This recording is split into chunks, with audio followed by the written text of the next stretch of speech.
पश्चिम बंगाल में राष्ट्रपति शासन लगाने की मांग। राष्ट्रपति शासन वाली याचिका पर आज सुप्रीम कोर्ट में सुनवाई होगी। वकील विष्णु शंकर जैन की याचिका पर सुनवाई होगी। ये बड़ी खबर इस वक्त आपको बता दें, पश्चिम बंगाल के मुर्शिदाबाद में जो हालात बने हैं उसके बाद पश्चिम बंगाल में राष्ट्रपति शासन लगाए जाने की मांग की जा रही है। वकील विष्णु शंकर जैन ने याचिका दाखिल की है जिस पर आज सुनवाई होनी है सुप्रीम कोर्ट में।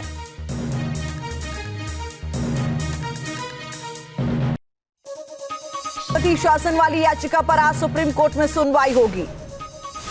वकील विष्णु शंकर जैन की याचिका पर सुनवाई होगी। ये बड़ी खबर इस वक्त आपको बता दें, पश्चिम बंगाल के मुर्शिदाबाद में जो हालात बने हैं उसके बाद पश्चिम बंगाल में राष्ट्रपति शासन लगाए जाने की मांग की जा रही है। वकील विष्णु शंकर जैन ने याचिका दाखिल की है जिस पर आज सुनवाई होनी है सुप्रीम कोर्ट में।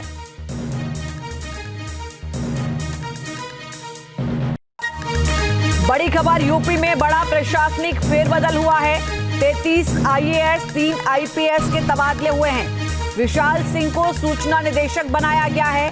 भानु भास्कर को मेरठ का नया एडीजी जोन बनाया गया है। संजीव गुप्ता प्रयागराज जोन के नए एडीजी नियुक्त किए गए हैं। डीके ठाकुर को अपर पुलिस महानिदेशक के तौर पर चुना गया। एसएसएफ बनाया गया है। वाराणसी के कमिश्नर कौशल राज शर्मा सीएम योगी के सचिव नियुक्त हुए हैं। अमित गुप्ता प्रमुख सचिव परिवहन यूपी परिवहन निगम के अध्यक्ष बने हैं। वाराणसी के डीएम एस राजलिंगम वाराणसी के नए कमिश्नर नियुक्त किए गए हैं। सत्येंद्र कुमार को वाराणसी का नया जिलाधिकारी बनाया गया। अभिषेक पांडे को हापुड़ का जिलाधिकारी बनाया गया है। अविनाश कुमार को गाजीपुर का डीएम बनाया गया है। विशाल भारद्वाज को मुख्यमंत्री का विशेष सचिव बनाया गया है। महेंद्र सिंह तंवर को कुशीनगर का डीएम बनाया गया है। तो ये बड़ा यूपी में फेरबदल हुआ है। विशाल सिंह को सूचना निदेशक बनाया गया है। भानु भास्कर को मेरठ का नया एडीजी जोन बनाया गया है। 33 आईएएस और 3 आईपीएस अफसरों के तबादले हुए हैं। ये बड़ी खबर इस वक्त आपको बता दें, अविनाश कुमार को गाजीपुर के डीएम की जिम्मेदारी दी गई है। उनको जिलाधिकारी बनाया गया है। ये लिस्ट भी इस वक्त आपके सामने है। 33 आईएएस और 3 आईपीएस का तबादला। भानु भास्कर को मेरठ का नया एडीजी जोन बनाया गया है। बड़ा प्रशासनिक फेरबदल है ये। डीके ठाकुर को अपर पुलिस महानिदेशक एसएसएफ बनाया गया है। वाराणसी के कमिश्नर कौशल राज शर्मा सीएम योगी के सचिव नियुक्त किए गए हैं। अमित गुप्ता प्रमुख सचिव परिवहन निगम के अध्यक्ष बने हैं। वाराणसी के डीएम एस राजलिंगम वाराणसी के नए कमिश्नर के तौर पर नियुक्त किए गए हैं। सत्येंद्र कुमार को वाराणसी का नया जिलाधिकारी बना दिया गया है। अभिषेक पांडे हापुड़ की जिम्मेदारी हापुड़ के जिलाधिकारी बनाए गए हैं। अविनाश कुमार को गाजीपुर का डीएम बनाया गया है। तो यूपी में ये बड़ा प्रशासनिक फेरबदल।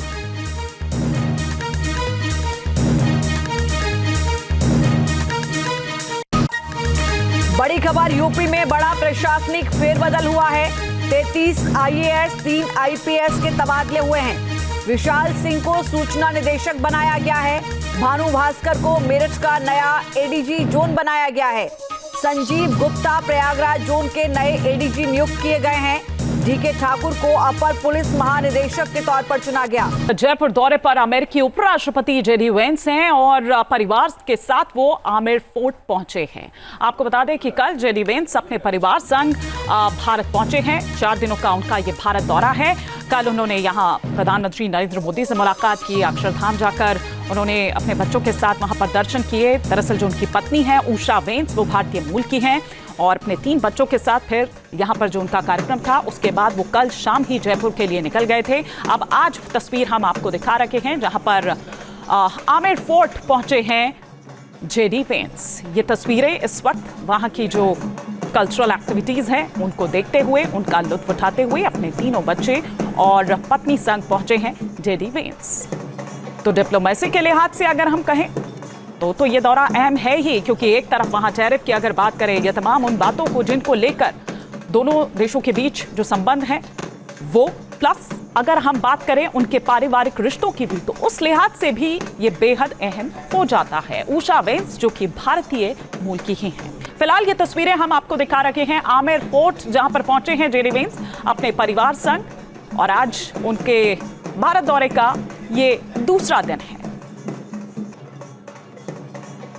तो तस्वीरें इस वक्त जेडी वेंस अमेरिका के उपराष्ट्रपति हैं और इस वक्त वो पहुंचे हुए हैं आमेर फोर्ट, जहां पर उनका स्वागत किया गया और कल्चरल एक्टिविटीज जिसका लुत्फ उठाते हुए वो और उनका परिवार नजर आ रहा है। ये तस्वीरें इस वक्त जेडी वेंस और उनके परिवार की आमेर फोर्ट में वो पहुंचे हुए हैं, जहां पर ग्रैंड वेलकम उनका किया जा रहा है।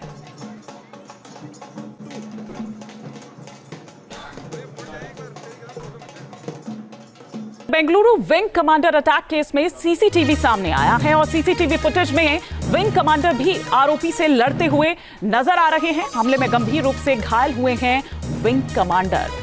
तो तस्वीरें कुछ ही देर में आपके टेलीविजन स्क्रीन पर होगी, लेकिन किस तरह से, ये देखिए, ये दो तस्वीर इस वक्त हम आपको दिखा रहे हैं। बेंगलुरु में दरअसल विंग कमांडर से मारपीट हुई और ये दो वो तस्वीरें उसी की तस्दीक करती है। पहली तस्वीर जिसमें विंग कमांडर और आरोपी के बीच झगड़ा हो रहा है, कुछ लोग बीच बचाव करते भी इन तस्वीरों में नजर आ रहे हैं। काफी देर तक दोनों के बीच लड़ाई होती रही।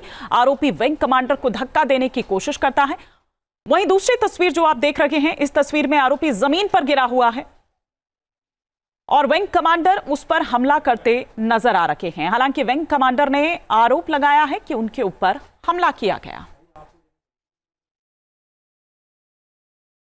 बात बंगाल की अगर करें तो यहां राष्ट्रपति शासन की मांग पर आज सुप्रीम कोर्ट में सुनवाई है। वकील विष्णु शंकर जैन की याचिका पर यह सुनवाई होनी है सुप्रीम कोर्ट में। मुर्शिदाबाद हिंसा का ओडिशा कनेक्शन भी सामने आया है। बंगाल एसटीएफ ने 8 आरोपियों को ओडिशा से गिरफ्तार किया है। सभी मुर्शिदाबाद हिंसा में शामिल होने का इन पर आरोप है। लगातार मांग की जा रही है, जिस तरह से यह हिंसा भड़कती है और उसके बाद भी प्रदेश में ये जो हिंसा की आग है, ये जो तनाव है, वो शांत होने का नाम नहीं ले रहा है। अब आज इस पे सुप्रीम कोर्ट में सुनवाई है। देखना होगा कि क्या कुछ कोर्ट का रवैया या कोर्ट का फैसला इसको लेकर रहता है। लेकिन तमाम बातें इस दौरान सामने आई और साथ ही साथ ओडिशा कनेक्शन भी सामने आया है। सुनवाई है वकील विष्णु शंकर जैन की याचिका पर यह सुनवाई होनी है सुप्रीम कोर्ट में। मुर्शिदाबाद हिंसा का ओडिशा कनेक्शन भी सामने आया है। बंगाल एसटीएफ ने 8 आरोपियों को ओडिशा से गिरफ्तार किया है। सभी मुर्शिदाबाद हिंसा में शामिल होने का इन पर आरोप है।